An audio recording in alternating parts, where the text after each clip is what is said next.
Welcome to Live Boldly, the show where style becomes story and every space reveals who we are. Each episode, our guest transforms the set, piece by piece, into a reflection of their identity. Every color they choose, every texture they touch, every object they place is part of the conversation.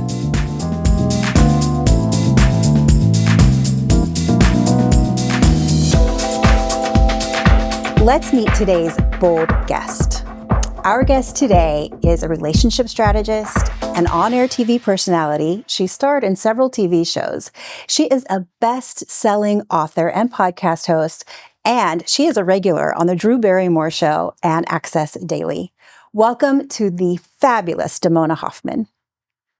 So can we just talk about what emotion lives inside the outfit you chose today? Well, Tiffany, I'm a pink enthusiast. The color pink just makes me happy all the time. Has since I was a kid. My bedroom was pink, and I love wearing pink, and it just brings out, I think, more of my personality, my true self. So that's the first thing I love about this. The other thing, I actually have 4 tattoos, and I don't wear outfits a lot, especially on television, that show my tattoos, but they all tell a story. So I just got 2 new ones, one for my daughter, one for my son. Nice. And I had this tattoo when I was 20, and it's Sagittarius, a bold astrological sign. And then I got this one when I was 17. Oh my gosh. I told my mother I really wanted to get a tattoo, and she was like, I'm not doing it. And so I said, well, I'd rather get it at 17 with your consent than 18 behind your back. Talk about living boldly. So we went and got this tattoo. And, you know, even though I'm not an actor anymore, this is kind of like comedy and tragedy, it captures a part of my life and an element of who I was and who I still am now in my story as it's unfolded. I love that. I love how the ink on your birthday suit tells part of your story. And I think that is fabulous. Thank you. Yeah, I mean, it makes me feel like myself. And like, that's ultimately when people ask me, what should I wear on a date? I always say you want to be dressed as the best version of yourself, but of course, to also be comfortable. So as we walk around the store and choose some items to make our podcast set more you, I would love to talk to you about why you're choosing the items and how they tell your story.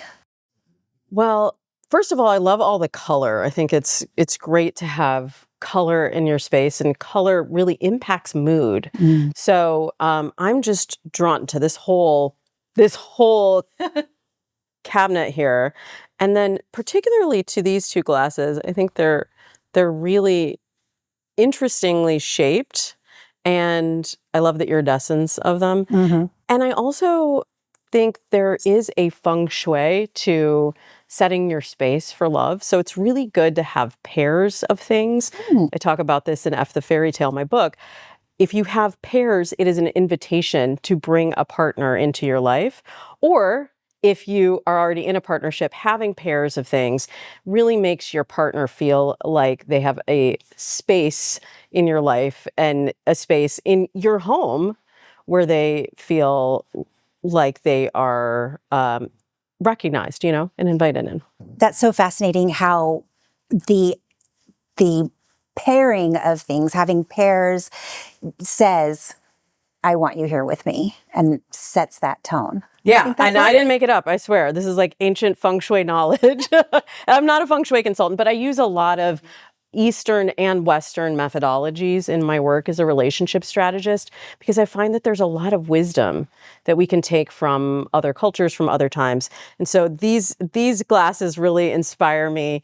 They almost feel like they're out of this world or out of this time. And they're just, they're cute. Yeah. I like it. Let's bring them. First, I just love this pillow with the crane on it. My family and I went to Japan this year for the first time, and we saw a lot of amazing art that was inspired by stories, by mythology, And we were told that the crane is a symbol of happiness. So then I came home, I'm like, I want to have cranes everywhere. It's so beautiful.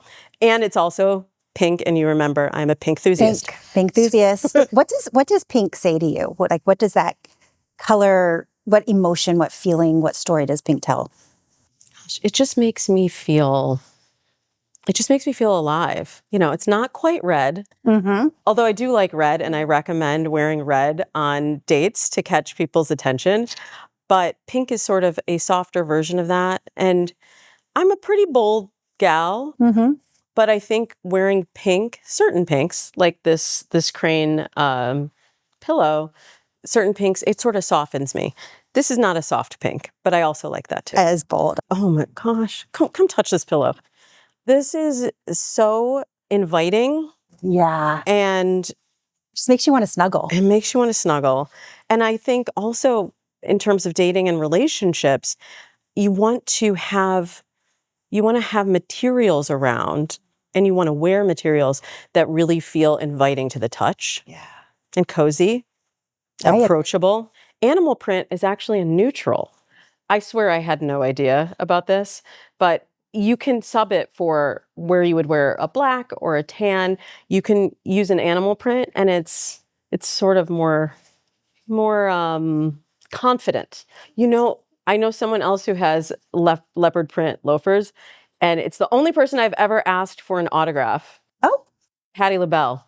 She had a matching leopard print like shawl, and then she had these like patent leather and leopard print shoes that were just to a T. And I was like, I never do this. You know, working in casting and being around celebrities, it's sort of a faux pas. But I was like, this is a moment. Please. So I feel like we need the leopard print pillow as an homage to Patti LaBelle. All right. What do you think? Let's do it. Okay. For Patti. For Patti. All right. I love that. And it's sparkly. Right? Sparkly things attract. It attracts the eye. So this is great. I love all of these paperweights here, but particularly this one with the eye.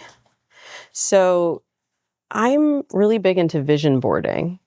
I do it every year at the top of the year, and I have my clients create a vision board for attracting in their ideal mate. And there was one year, I don't know why, this picture in a magazine jumped out to me, and it was basically just like this all-knowing, all-seeing eye. And I was like, I'm going to put that right at the top of my vision board this year. And then I ended up working with the LA Times and launching a dating and relationship advice column with them. And I opened the paper for my first article, and I have no idea why. It had nothing to do with the content in the piece, but the picture that they chose for the article was a bunch of eyes that looked exactly like that and exactly like the one that was on my vision board. That is incredible. Yeah. So you cannot tell me that manifestation does not work. That is incredible. That eye saw it before I did. I am drawn to this lamp as well. Of course, the metallic color draws my eye to it, but I think lighting is really important. And I've even purchased houses because they had the right light, and it affects my mood, it affects my creativity and how I feel in the space. So I think a lamp is really important to have on our table. Maybe two for pairs.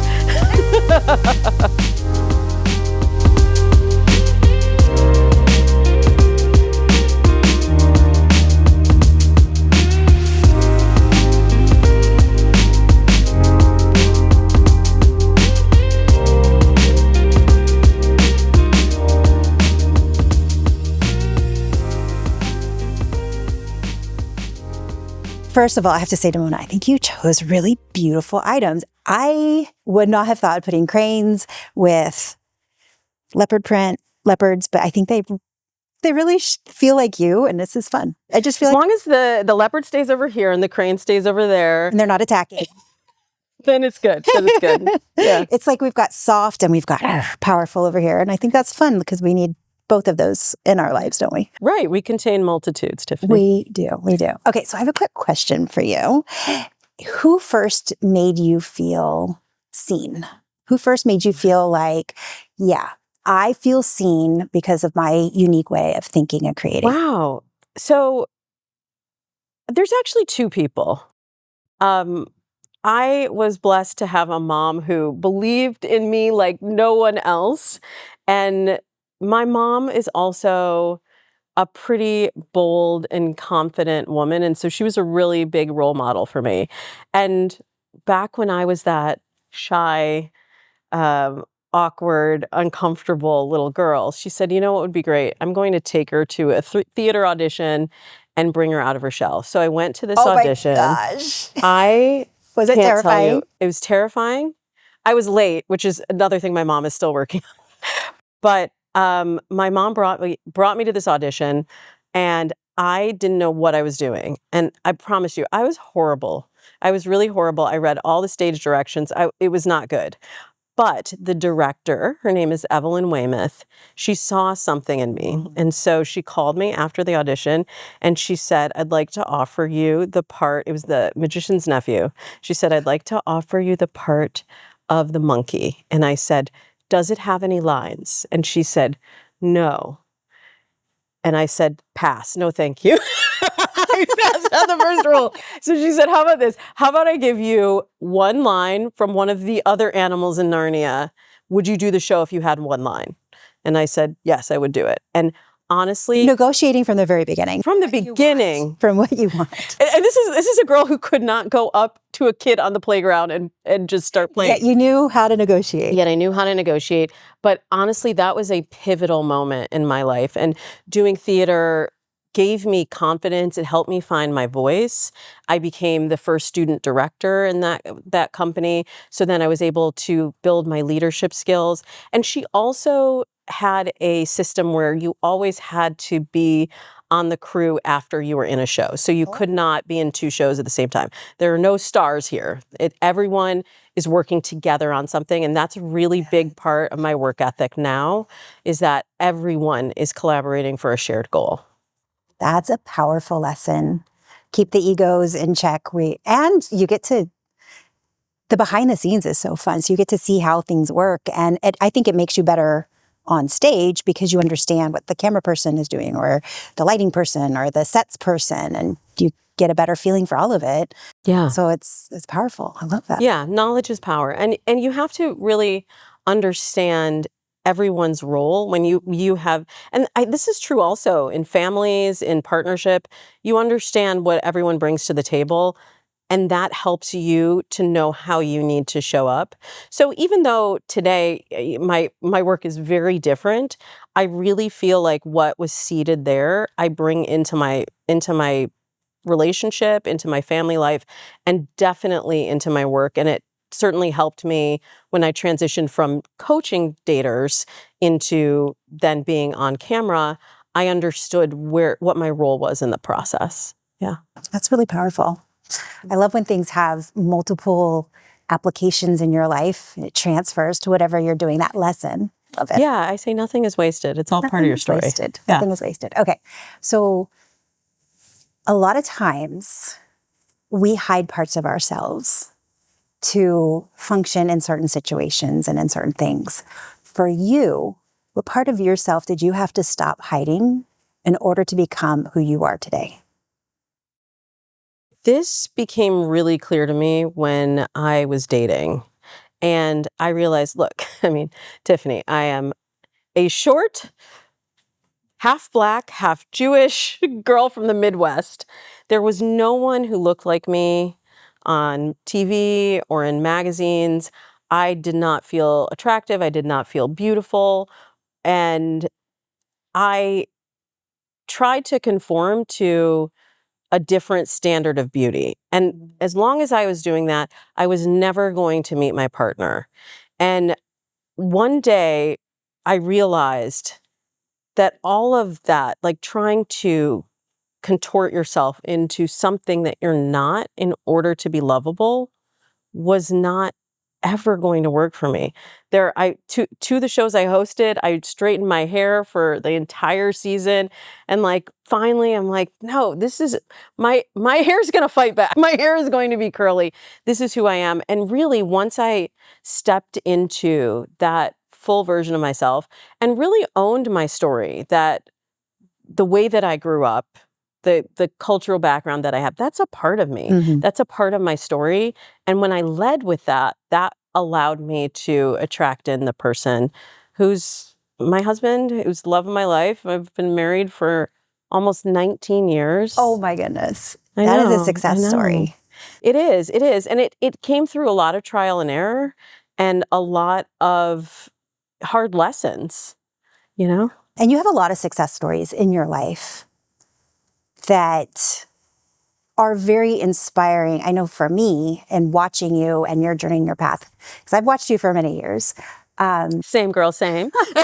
is being able to watch you bloom and blossom and do all of these amazing things and win awards and be on these shows and meet these amazing people, Drew Barrymore and Mario Lopez, and the everyday people you meet, and writing a book and becoming a best-selling author and all of that.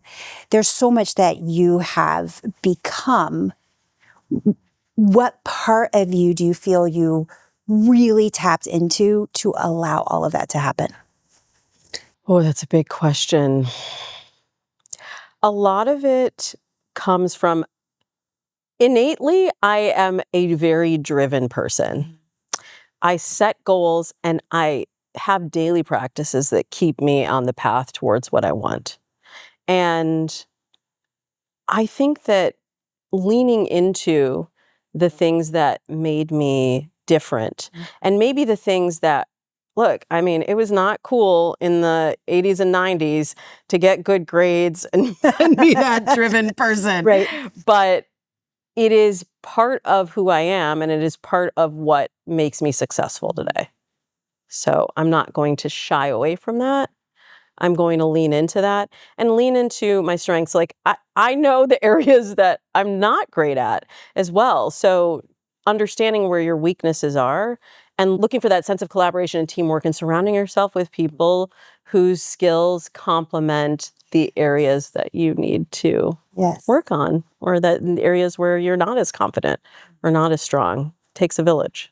That's powerful. That's good stuff. All right. So what do you want people to feel after they experience your work? They read your book, they watch you on the Drew Show, they see you with Mario, they are on your Instagram, like whatever way they're experiencing you and your wisdom, what do you want them to feel?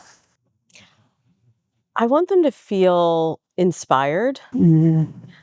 And I want people to know that you always have a chance to rewrite your story. If you don't like the narrative that you've been living before, or things that have happened to you, and we've all had challenges and struggles, some bigger than others, but that's a part of your story, not something to be forgotten, but it doesn't have to define you going forward. So I really love to leave people with a message of inspiration and also of hope. Drew called my book, F the Fairy Tale, Hope with a Roadmap. And when I read that, when she sent me her quote for the cover, and I read that, I was like, I feel so seen, because that's exactly what I was going for, is to give people hope, but to know that there are tangible steps that you can take to get you from where you are right now to where you want to be. I think that's a really powerful part of your message. Why I've been so drawn to you is there is the romance and the love, but also the practicality. You know, and I met my partner in my late 40s, second, had been divorced, and we were in a very different place in life. And yes, you need romance, but you also need, is this going to be my person in the hard times? Is this going to be, are we going to be together? And so that practical guidance that you give of, yes, love, romance, warmth, but also realism. I think it's really powerful. To me, that's hopeful, because it's not some like Hollywood dream of what a relationship should look like, but it's the reality of here's how you do life together for a long time. Yeah, we are so addicted to fairy tales and rom-coms, and there is always this feeling when we have that addiction, that attachment to those stories. Is this it? Is this the one? People will always write into my podcast, Dates and Mates, and they'll say, well, I met someone and they're great on paper, or I have a great time with them, but how do you know? And I think to know, you really have to back up Yes. and go inward Yes. and know yourself, know what you need in that moment. And also realizing that, look, I've been through many seasons, many careers, many iterations of my life, becoming a mom, transitioning to becoming a dating coach and launching my business. There's a lot of different seasons that I've been with my partner through, and we have been committed to changing together. And that's really the key to longevity in a relationship. Yeah, that is great advice. Mhm. Great advice. This has been a really exciting conversation. I'm excited to know what is next for you on your bold journey. On my bold journey. Your bold journey. What does living boldly look like for you? So I'm kind of taking it back to the beginning, where I started that little girl on that stage. I realized I love connecting with audiences live. So I am doing a lot more live coaching, workshops, keynote talks, and taking everything that I've learned working with dating apps. I was the official dating coach of OkCupid for many years. Which is how my partner and I met, by the OkCupid, way. all right. Yes. Success story. Absolutely. Thank you. 6 years later, we're like going strong. But I talk in the book about the texting trap and how our shift from in-person conversations like this, synchronous real-time conversations where I can look you in the eye and read your body language, your verbal and nonverbal cues, to the majority of our communication today is text-based. And so I see this actually creating challenges for people, not just in romantic relationships, but in the workplace, in their family systems. So I'm doing more, I'm working on a book right now called, The Communication Code, and helping people in all of those situations communicate more clearly and use the tools. Like, we can be angry about dating apps or about texting or Slack or whatever it is that frustrates you in communication, or we can recognize that these mediums are here to stay. So rather than fighting against the machine, how can we use them to connect more deeply and use them to our advantage? So that's what I'm going to be working on in the coming months. I am really excited to see that happen. I'm a huge fan of things happening in person. I'm a huge fan of anything where we're building community, we're building connectiveness.